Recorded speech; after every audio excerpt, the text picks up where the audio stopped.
नमस्कार मित्रांनो, मी निलेश सदावर तुमच्या सर्वांचं आपल्या युट्यूब चॅनलमध्ये स्वागत करत आहोत. मला बऱ्याच जणांनी काय मेसेज टाकले की सर तुम्ही युट्यूबला आता ऍक्टिव्ह नाही आहात, म्हणजे तुमचे व्हिडिओ वगैरे येत नाहीत.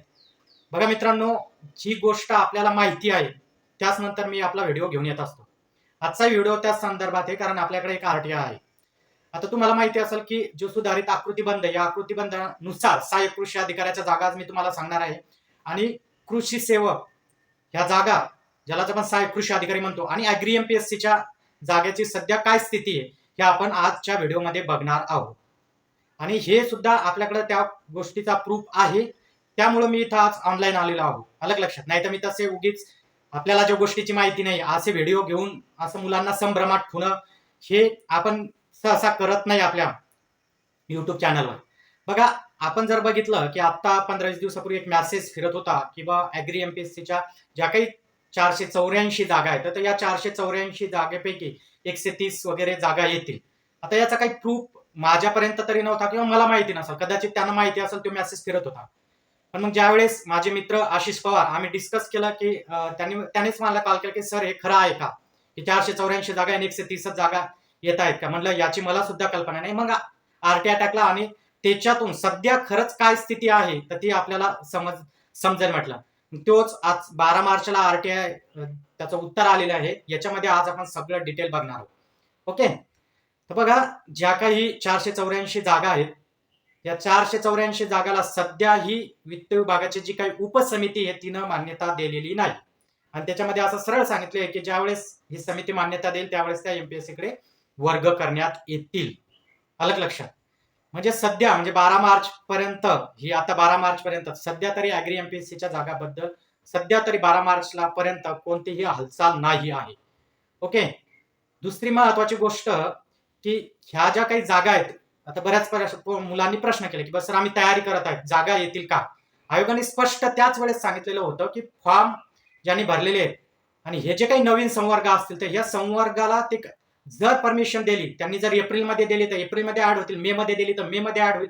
राज्यसेवेची जी काही 31 मेची पूर्व परीक्षा आहे, ती पूर्व परीक्षा झाल्याच्या नंतर जोपर्यंत प्रीचा रिझल्ट लागत नाही तोपर्यंत जर यांनी पाठवल्या तरी सुद्धा ती जागा येऊ शकतात. पण तुम्ही मला सध्या जर प्रश्न केला सर किती जागा येतील, मी याच्यावर एक शब्दही बोलणार नाही जोपर्यंत आपल्याकडे ऑथेंटिक प्रूफ नसते. मी बोलतच नसतो. अलग लक्षात. कारण मला कोणतेही व्ह्यू नको आहेत, ज्या व्ह्यूवर मग व्ह्यू येतील त्याच्यावर मला काहीतरी डॉलर येतील, नको येत. अलग लक्षात. कारण यानं किती संभ्रम परिस्थिती निर्माण होते ना, ते मला माहिती आहे.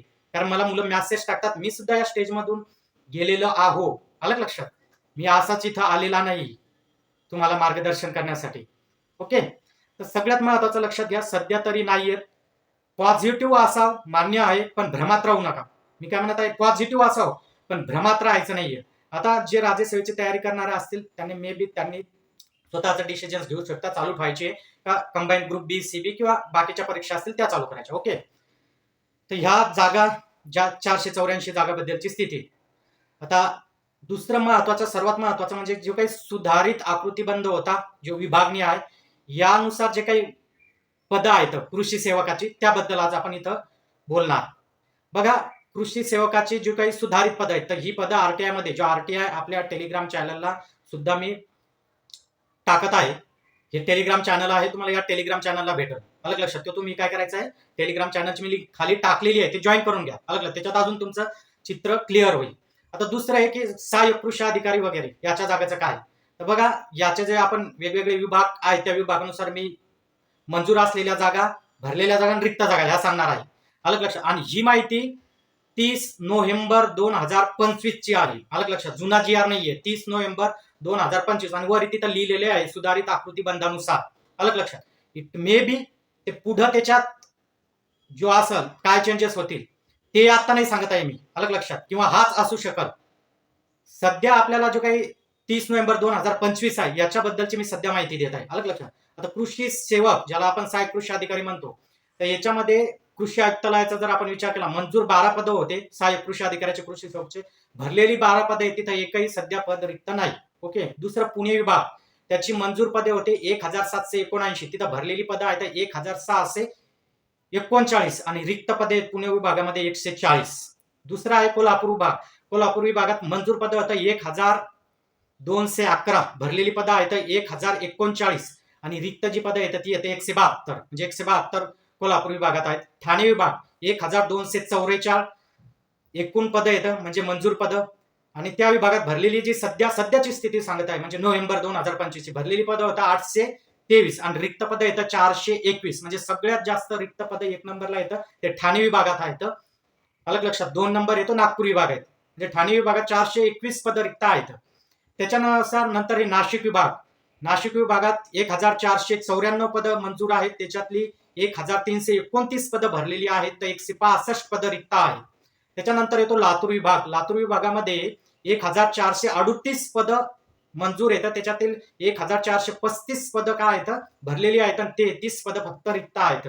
त्याच्यानंतर अमरावती विभागाचं जर बघितलं तर 1772 मंजूर पदं येतं, भरलेली पदं येतं 1666 आणि रिक्त पदं येतं 106. आणि शेवटचा विभाग येतो नागपूर विभाग, ज्याच्यात 1494 ही मंजूर पदं येतं आणि भरलेली पदं येतं 15 आणि तिथले रिक्त पदं येतं 279. म्हणजे सगळ्यात जास्त रिक्त पदं आहेत 421 ठाणे विभाग आणि जर नंतरचे जे पदं येतात ते नागपूर विभाग. म्हणजे जवळपास जर आपण ह्या जागा बघितल्या तर जवळपास 1400 समथिंग जागा एवढ्या रिक्त आहेत सध्याच्या सुधारित आकृतीबंधानुसार म्हणत आहोत. अलग लक्षात. याच्यात भविष्यामध्ये किंवा एप्रिल घ्या, मे घ्या किंवा पुढचा जून वगैरे घ्या, याच्यावर काम चालू आहे. याच्यात अजून काय बदल होतात सध्या मी याच्यावर एक शब्दही बोलणार नाही, कारण मी तुम्हाला पहिलेही सांगितलं की जर आपल्याकडे त्याचे प्रूफ असेल किंवा आपल्याला त्याची 70 ते 80% ऑथेंटिक माहित असेल तरच मी बोलतो. अलग लक्षात. तर ही स्थिती आहे. आणि याच्यात जर आपण ऍग्री एमपीएससीचे जर पद बघितले तर कृषी उपसंचालक ऍग्री एमपीएससीचे गट अ याचे 49 पदं रिक्त येतं, जे की या ऍडव्हर्टाइजमेंटमध्ये जे कृषी विभागाने जे एमपीएससीला पद पाठवलेले आहेत ते 24 पदं येतं. ऍक्च्युअली रिक्त 49 पदं येतं. गट ब कृषी अधिकारी, ज्याला आपण तालुका कृषी अधिकारी म्हणतो, त्याचे 129 पदं रिक्त आहेत. ओके. आणि गट ब कनिष्ठ, ज्याला की मंडळ कृषी अधिकारी म्हणतो, त्याचे 434 पदं रिक्त आहेत. अलग लक्षात. ही स्थिती आहे 30 नोव्हेंबर 2025 ची. म्हणजे एकूण जर ते पदं बघितले आपण तर 612 पदं ऍग्री एमपीएससी साठी रिक्त आहेत. पण आता यांनी जे काही हे 484 पदं दिलेली आहेत तर याच्यामध्ये 24 पदं आपल्याला माहिती कृषी उपसंचालकाचे दिले, तंत्र अधिकाऱ्याचे 78 पदं दिलेले आहेत, सोबत मंडळ कृषी अधिकाऱ्याचे 137 पदं दिलेले आहेत, की जे ऑलरेडी 434 रिक्त आहेत पण दिलेले आहेत 137 पदं. आणि कृषी अधिकारी झडपी हे नवीन संवर्ग याच्यात आपल्याला माहिती ऍड केलेला आहे. मी याचा व्हिडिओ इथं मी तुम्हाला टेलिग्रामला इथं दिसत सुद्धा असेल, मी याचा व्हिडिओ बनवला होता तो 2021 ला, आणि तो बिन माझ्याकडे जीआर होता, त्याच वेळी मी हा व्हिडिओ बनवलेला होता. 11 जानेवारी 2021 ला हा व्हिडिओ बनवला होता. त्याच्यात सांगितलं होतं की येणाऱ्या जे काही एमपीएससी ची ऍडव्हर्टाइजमेंट राहील याच्यामध्ये झडपी कृषी अधिकारी राजपत्रित, अलग लक्षात, याचे ऍग्री एमपीएससी मध्ये पद येतील. म्हणजे 2021 ला 11 जानेवारी 2021 चा तो जीआर होता. त्यावेळेस मी सांगितलेलं होतं, 5 वर्षाआधीचा व्हिडिओ येतो, मी इथं तुम्हाला त्याची लिंक बिन दाखवत आहे. तर ते पद आता आलेले आहेत. आलं म्हणजे याच्यात त्यांनी दिलेले आहेत कृषी अधिकारी झडपी 236 पदं दिलेली आहेत आणि तो सुद्धा जीआर होता. अलग लक्षात. आणि महाराष्ट्र प्रशासकीय सेवा गट ब याचे 9 पदं दिलेली होते, जे की 484 पदं आहेत. म्हणजे ही सध्याची स्थिती आहे. अलग लक्षात. आता याला मान्यता भेटेल का? अलग लक्षात. किंवा आपण आता तुम्हाला माहिती आहे आपण आमदाराला सुद्धा जो ग्रुप केला होता तुम्हाला माहिती आहे, आमदाराला सुद्धा आपण दिलेले होते, पण त्याच्यात काय होत होतं सगळ्यांना माहिती आहे. अलग लक्षात. सगळ्यांना वाटते की परीक्षा म्हणजे पद याव हे करावं, पण आपल्याला माहिती त्या ग्रुपमध्ये किती जण मुलं ऍक्टिव्ह होते. अलग लक्षात. आणि काय झालेलं आहे त्याच्यामुळे आपण तो ग्रुप काय केलेला होता, रिमूव्ह करून टाकलेला होता. अलग लक्षात. पण मी याच्यासाठी येत नसतो की बा मला काहीतरी रोज येऊन तुम्हाला काहीतरी ज्याची माहितीच नाहीये किंवा जे असं हवेत हे, अलग लक्षात, ह्या गोष्टी मी व्हिडिओ घेऊन येत नाही. वाटल्यास मला आणायचा असला व्हिडिओ तर मी मे बी तुम्हाला एखादा टॉपिक घेईल, मागचे क्वेश्चन्स घेईल किंवा अजून आपले टेस्ट आहेत त्याचे क्वेश्चन्स घेऊन अनालिसिसचा व्हिडिओ मी एखादा घेऊन येईल. पण ज्या गोष्टी माहीतच नाहीये त्या गोष्टीचे व्हिडिओ मी टाकत नाहीये. आणि ज्या गोष्टी ऑथेंटिक माहिती आहेत त्याच गोष्टीचे मी व्हिडिओ टाकतो. अलग लक्षात. आता याचा जीआर म्हणजे याचा जे आरटीआय आहे तर ह्या आरटीआय मधून उत्तर आलेले आणि ही सध्याची स्थिती आहे. मी काय म्हणत आहे सध्याची 12 मार्च पर्यंतची. एप्रिलमध्ये मे बी आल्या तर जागा येतील किंवा मे मध्ये येतील. ते केव्हा येतील सांगता येणार नाही. पण मी तुम्हाला शब्दांचे जे काही खेळ असतात, भावनिक खेळ असतात, याच्यात अटकवत नाही, कधीच नाही अटकवत. अलग लक्षात. येईल, चालू आहे, असं आहे तसं लगेच नाही. ज्या आहेत जर मला माहिती असेल तर मी ग्रुपला टाकेल. मला उद्याच माहिती नाही आणि मी तुम्हाला काय होते ना, सगळ्यात महत्वाचं सांगतो मी काय होते कृषी म्हणजे आपले जे विद्यार्थी याच्यासोबत काय होते नेमका गेम सांगतो तुम्हाला. ज्या काही सध्या ऍडव्हर्टाइजमेंट आहेत ना, मी त्याच्यात एक मेसेज काल टाकलेला होता की ज्याही सध्या ऍडव्हर्टाइजमेंट येत आहेत, ज्या की एनी ग्रॅज्युएट बेसिसवर भरल्या जातात, अलग लक्षात, तर त्या ऍडव्हर्टाइजमध्ये तुमचं सेम आहे Marathi, English, GS, math, reasoning, अलग लक्षात. तर ह्या ऍडव्हर्टाइजचे फॉर्म भरा आणि द्या. ह्या ऍडव्हर्टाइज येतील याचे फॉर्म भरा आणि एक्झाम द्या. शेवटी माझं एकच म्हणणं आहे, कोणतं तरी एक पद हातात घ्या. मग तुम्हाला जर ऍग्री एमपीएससी करायचं, या वर्षी समजा आपण एक धरू, समजा त्यांनी अर्ध्या जागा दिल्या किंवा दिल्याच नाही किंवा पूर्ण जागा दिल्या, अलग लक्षात, तर तुमच्याकडे तुम्ही सिक्युअर असाल, एखादं पद आहे, नंतर तुम्हाला कोण अडवणार आहे? तुम्ही तुमची ते एकमेव आता टार्गेट राहील की नाही, मला आता कृषी उपसंचालकच व्हायचं, मला तालुका कृषी अधिकारीच व्हायचंय, अलग लक्षात. आणि फुल्ली फोकस चालू द्या तुमचा. तुम्ही तिकडे एक पद आहे, अभ्यासही करा, अलग लक्षात. म्हणून जे सध्या आहे ते बघा.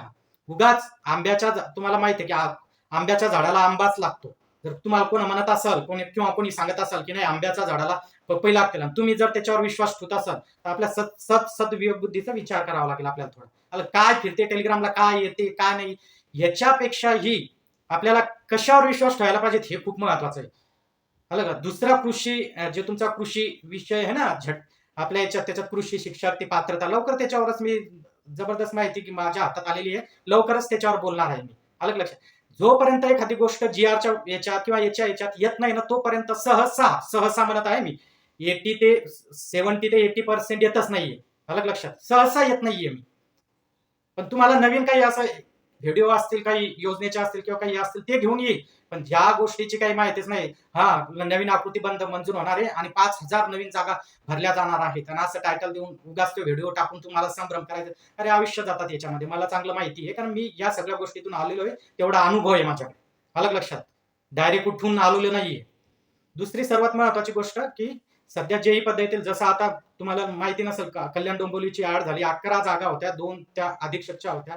या 11 जागांपैकी जे आपल्या बॅचचे स्टुडंट येतात, जवळपास 7 स्टुडंट येतात जे आपल्या बॅचचे, ते लागले येतात, आणि त्यांना कृषी सेवकपेक्षाही चांगला पेमेंट आहे, चांगली सॅलरी आहे, अलग लक्षात. तसं मे बी पुढची अपॉर्च्युनिटी जर आली तर तुम्हाला नगर परिषदची असू शकते किंवा बाकीच्या महानगरपालिके त्याच्या असू शकते. तर जे आहे समोर त्याच्यावर फोकस करा. उगीच काहीतरी संभ्रमात ठेवलेलं आहे आपल्याला, आपला चालू आहे, वर्ष वाया जात आहे, असं करू नका. आणि जे आहे ते प्रमाण म्हणजे इथून करा. आता तुम्हाला माहिती आहे की जी काही मार्क्सच्या आता जागा निघलेल्या आहेत, त्याच्यातलं कोणतंही पद आपण कुठे इलिजिबल आहे तिथं फॉर्म भरा, जॉईन करून घ्या. त्याला त्या विद्यापीठाला 100% परमिशन भेटली जागा भरण्याची, मे बी पुढे त्याचा चांगल्या जागा येऊ शकतात. मग तिथं आपण कोणत्या पदाला रिक्त आहेत, एनी ग्रॅज्युएटमध्ये, अलग लक्षात, तिथं भरा. ग्रॅज्युएशनशी संबंधित असेल ते तर भरणारच आहे, पण एनी ग्रॅज्युएटला कोणतं रिक्त आहे तिथं भरा, तो अभ्यास चालू ठेवा आणि सोबत तुमचं कृषी चालू. बघा विद्यार्थी मित्रांनो, हा माझा, कारण या गोष्टीवर काय झालं, बऱ्याच जणांनी ते टाकलं होतं, एवढे येईल तेवढे येईल, ह्या एवढ्या राहतील, त्या हवेत गोळ्या नाही येत, अलग लक्षात. जर त्या आल्या, ज्या वेळेस ते ऍडव्हर्टाइजमेंट आल्या त्यावेळेस मी ते समजेल की आलेले आहेत, तोपर्यंत मी नाही तरी विश्वास ठेवणार. त्याच्यामुळे मी आज असे लगेच तुम्हाला काहीतरी एखादा विषय घ्यायचा लगेच व्हिडिओ घेऊन यायचा असं करत नाहीये मी. अलग व्हिडिओ घेऊन येईल तुमच्यासाठी, एखादा टॉपिक घेऊन येईल, अलग लक्षात, एखाद्या मागच्या टेस्ट सिरीजचे ते एक्सप्लेनेशनचे व्हिडिओ घेऊन येईल, काही नवीन काही एखादी ऍडव्हर्टाइजमेंट झाली असेल त्याचे व्हिडिओ घेऊन येईल, हे माहितीचे व्हिडिओ, उगाच येऊन दुसरे व्हिडिओ आणणार नाही, अलग लक्षात. तर नवीन असाल तुम्ही तर चॅनलला सबस्क्राईब जरूर करा. माझे बेल नोटिफिकेशन रोज येणार आहेत तुम्हाला, पण महत्वाचे जे येतील ते खूप महत्वाचे राहतील, एवढं नक्की. आज आपण इथं थांबू. लवकरच नवीन माहिती आल्यास मी तुम्हाला आपल्या या युट्यूब चॅनल मार्फत, टेलिग्रामच्या चॅनल मार्फत देईल. खाली टेलिग्रामची लिंक दिलेली आहे, ती जॉईन करून घ्या. आज आपण इथेच थांबू.